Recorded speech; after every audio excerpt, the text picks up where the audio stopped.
Hello, everyone. Okay, thank you so much for tuning in.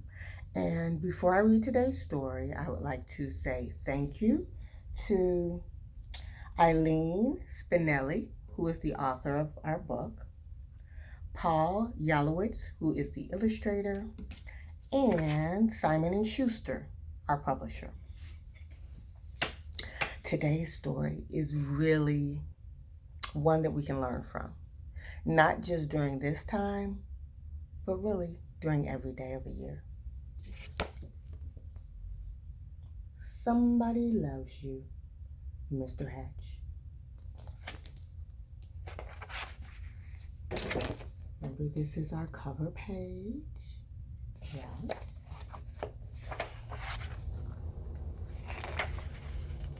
Mr. Hatch was tall and thin, and he did not smile. Every morning at 6:30 sharp, he would leave his brick house and walk 8 blocks to the shoelace factory where he worked. At lunchtime, he would sit alone in a corner, eat his cheese and mustard sandwich, and drink a cup of coffee. Sometimes he brought a prune for dessert.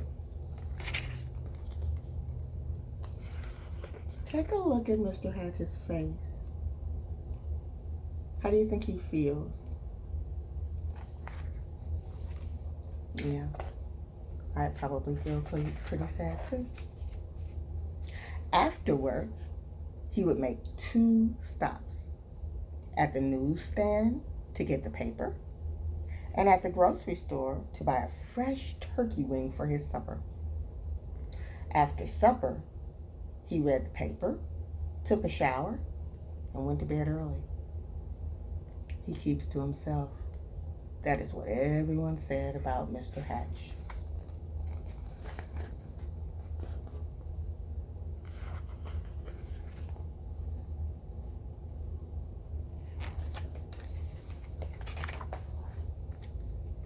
One Saturday, when Mr. Hatch stepped onto the porch with his dustpan and broom, he got a surprise. A package wrapped in brown paper. He had never spoken to the postman before. "Thank you, Mr. Goober," he said. Mr. Goober smiled. "You're welcome. I always enjoy delivering packages." Mr. Hatch tore the brown paper off. Inside was a white box, which he opened to find another box. This one was heart-shaped, all satiny red with a pink bow on top.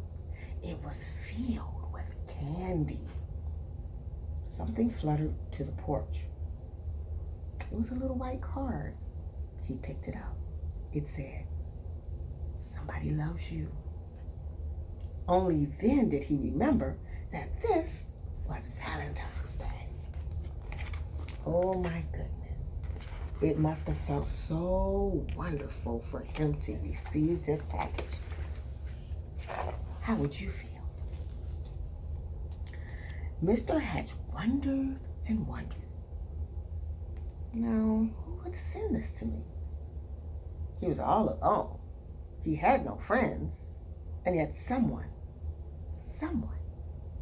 had sent him a Valentine. Who? Who? He put the box on the coffee table and tried to do some dusting, but every time he left the room, he had to keep peeking to see if the box was still there. Why do you think he did that? He dusted and dusted, and the dust cloth seemed to whisper, "Somebody loves you. Somebody loves you." At last, he flung the dust cloth away and exclaimed, "Why, I've got a secret admirer." My, how his feelings are changing. And then he did something he had never done before. He laughed. He laughed and danced and clapped his hands, and then he took a piece of candy from the box and ate it.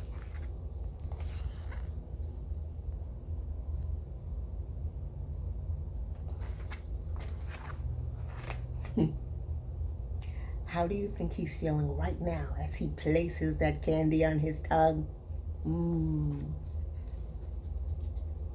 Mr. Hatch changed his shirt and found some old aftershave in the bottom drawer. That's cologne, smell good stuff. He splashed it on his face. He picked out a yellow tie with blue polka dots and put it on.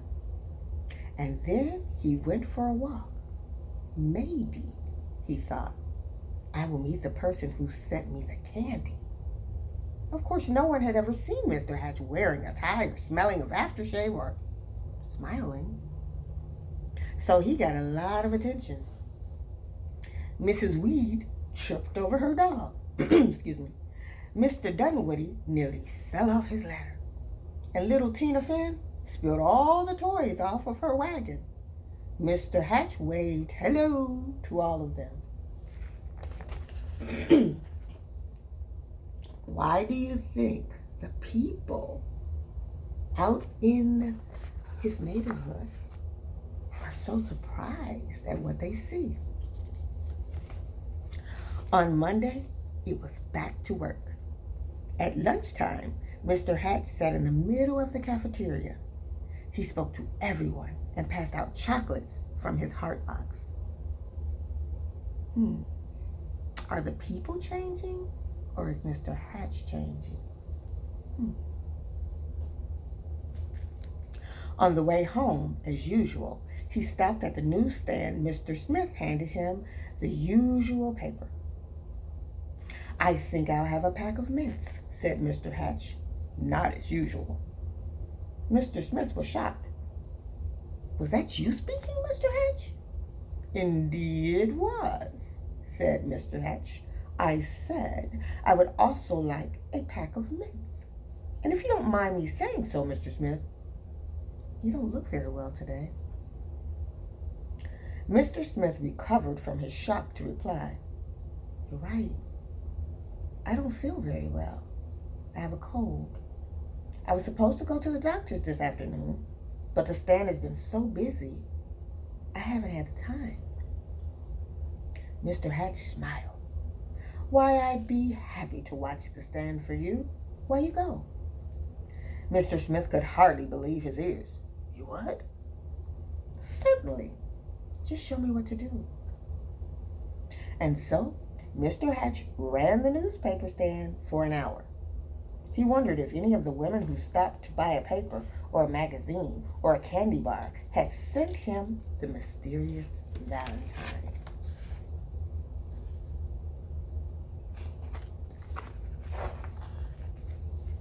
When Mr. Smith returned, Mr. Hatch made his usual stop at the grocery store. I'm a little tired of turkey wings, he told Mr. Todd. I think I'll have a nice fresh slice of ham. Mr. Todd weighed the meat and wrapped it. You look worried, said Mr. Hatch. I am, said Mr. Todd. My little girl is late. She hasn't come home from school yet, and I can't leave the store to look for her until my wife arrives.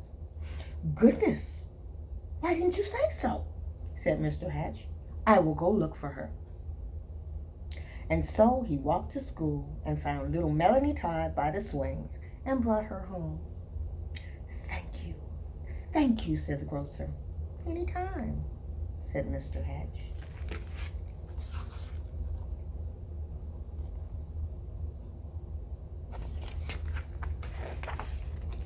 After supper, Mr. Hatch did not bother to read that paper. He decided to bake brownies instead. It would be nice to have brownies to share the next day with the people at the shoelace factory. As he baked, the warm chocolate smell of brownies floated through the neighborhood. Children gathered, and Mr. Hatch's house sniffed the air. Well, I suppose the factory can wait, said Mr. Hatch as he looked out the window, and he brought out 2 platefuls. Now, what are brownies without lemonade? He said, and he stirred up a nice cold pitcher. When the parents came to gather their children, they had some brownies too. It turned out to be a picnic in Mr. Hatch's backyard. He dusted off an old harmonica and played songs he remembered from his boyhood.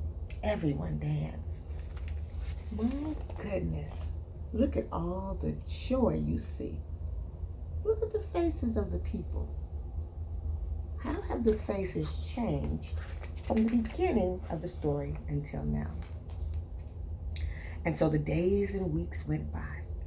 When Mr. Hatch wasn't smiling, he was laughing. And when he wasn't laughing, he was helping someone. And when he wasn't helping someone, he was having a party in his yard or on his porch. He seemed to have forgotten about finding the person who sent him the Valentine. Then, one afternoon, Mr. Goober, the postman, came to his door. His face was serious. "Come in, Mr. Goober," said Mr. Hatch. "You look upset." "I am upset," he said. "I made a mistake some time ago. My supervisor is very angry with me. Do you?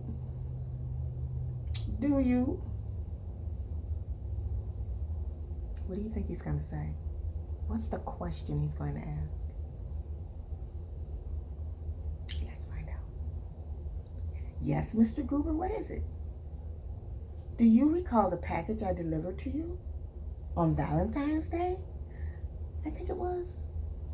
"Yes, I do believe so," replied Mr. Hatch, beginning to feel a little uneasy. Why do you think Mr. Hatch is beginning to feel uneasy? What do you think the postman is going to say next? And how do you think Mr. Hatch is going to feel? "I don't suppose you still have it," said Mr. Goober sadly. "As a matter of fact," said Mr. Hatch, "I still have the box. The candy is gone, though. Why do you ask?" The postman took a deep breath. "I'm afraid I delivered it to the wrong house. It was supposed to go to another house." Mr. Hatch recalled tearing off the brown paper. It had never occurred to him to look at the address. He fetched the heart-shaped box and the pink bow and gave them to the postman. "I do hope your supervisor won't be too angry with you now." The postman was heading down the sidewalk when Mr. Hatch called from the porch. "Mr. Goober, I forgot something." He gave the postman the little white card.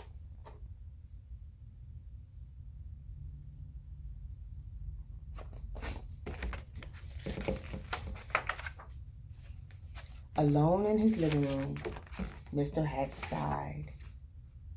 Nobody loves me, after all. Then he read the paper, took his shower, and went to bed early.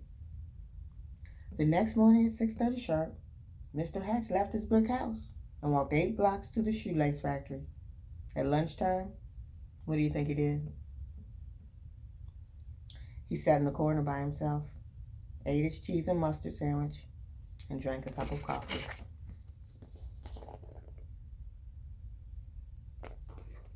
Why do you think that knowing the package was not for him made him go back to his old ways? After work, he stopped at the newsstand for his paper. But he did not speak to Mr. Smith. And when he ordered his turkey wing from Mr. Todd, you guessed it, he didn't smile. Nor did he pat little Melanie Todd on the head or bake brownies or have picnics or parties or play his old harmonica anymore. Well, if this is how he's feeling now, I wonder how his neighbors are feeling. Everyone whispered, "What's wrong with Mr. Hatch?" Mr. Goober, the postman, told them. "We love Mr. Hatch," insisted Mr. and Mrs. Dunwoody. "He gave us flowers for our garden. He helped to mend our back fence." Mrs. Weed nodded. "I love him too. He saved his bones for my dog, Ruffy." Ruffy barked. Woof! She loved Mr. Hatch too. Mr. Smith told everyone how Mr. Hatch had watched his newsstand so he could visit the doctor. And Mr. Todd told everyone how Mr. Hatch had found his little girl. All the children in the neighborhood remembered Mr. Hatch's wonderful brownies and lemonade.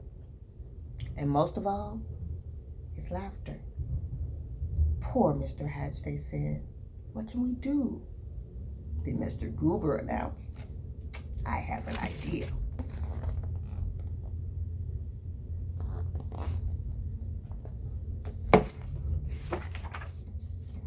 On Saturday morning, Mr. Hatch woke to a bright and sunny day. He put on his old overalls and went out to the porch with his dustpan and broom. He couldn't believe his eyes.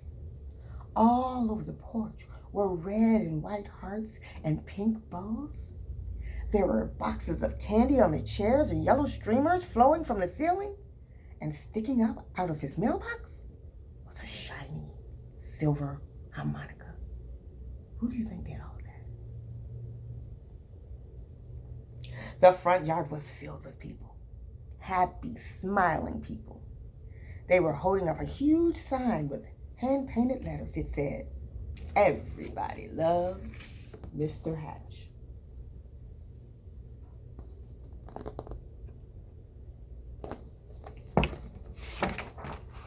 Mr. Hatch dabbed a tear with his handkerchief.